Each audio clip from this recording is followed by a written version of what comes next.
தமிழ் அரசர்கள் பலரை பற்றி சொல்லியிருக்காங்க. அவங்களுடைய வீரம், காதல், கொடை போன்றவற்றை பற்றி நிறையா சொல்லியிருக்காங்க.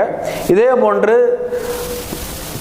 சிலப்பதிகாரம், மணிமேகலை போன்ற நூல்கள்லையும் தமிழ் அரசர்களுடைய நிறைய வரலாற்று பின்னணி தகவல்கள் உள்ளது.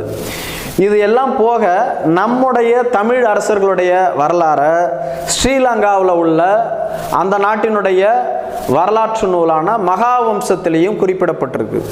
குறிப்பாக தமிழர்களுடைய வரலாறு இன்றைய காலகட்டத்தில் கிமு 3ஆம் நூற்றாண்டு அப்படின்றதோட நிறுத்திடுறாங்க.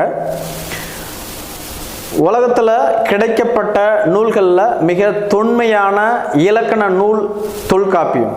இந்த தொல்காப்பியத்தினுடைய காலமே கிமு 3ஆம் நூற்றாண்டு அப்படின்னு தான் எல்லா வரலாற்று ஆய்வாளர்களும் சொல்கிறாங்க. ஆனால் தமிழ் ஆய்வாளரான திரு மாசு